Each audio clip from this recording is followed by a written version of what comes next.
Let's turn to truth or fake. Emerald Maxwell's waiting at the big board. Good evening, Emerald. You've been looking at videos circulated online purporting to show Ukrainian troops using chemical weapons. But what do they really show?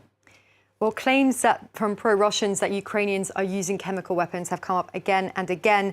And so we're going to look at some of the supposed proof that they offer.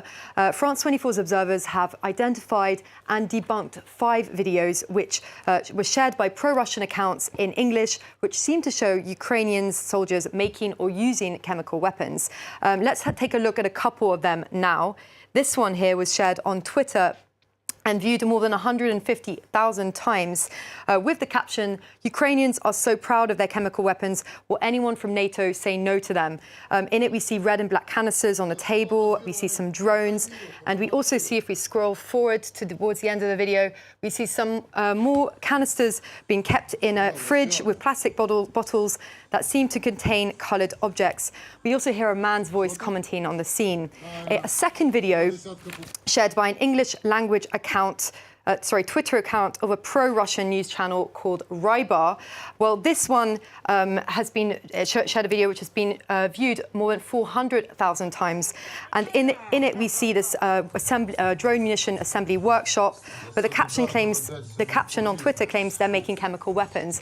We also see the soldiers' faces, including this man whose voice is recognizable from the first video.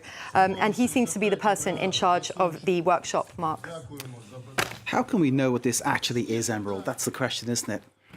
Well, as proof, Rybar, which is the account I just showed you, as proof, they say, they point to the fact that some of the weapons are being kept in the fridge, in homemade-looking containers, canisters or plastic bottles, and also it points to the writing on the ammunition where we see acronyms next to a weight in grams, evidence that says that these contain chemicals.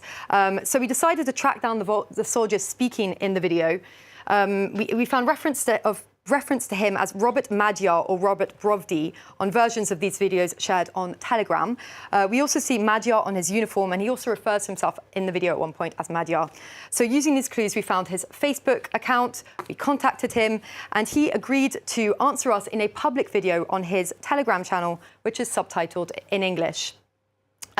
In the video, he attempts to clarify what these weapons actually are. He says that the acronyms on the ammunition are just markers for different types of conventional weapons, which you have here. This acronym here, for instance, in Cyrillic, he says means high explosive fragmentation. We looked this up and it does hold up.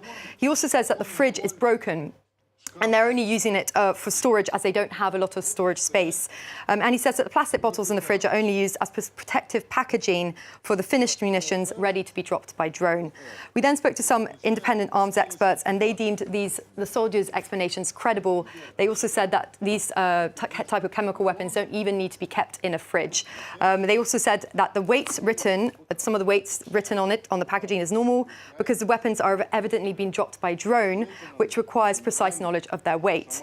Matteo Guidotti from the National Research Council of Italy also told us how unlikely it was that they contain dangerous chemicals, because we can see the soldiers handling them without any protective equipment such as gloves or masks. So in conclusion, there's no evidence that these videos actually show chemical weapons.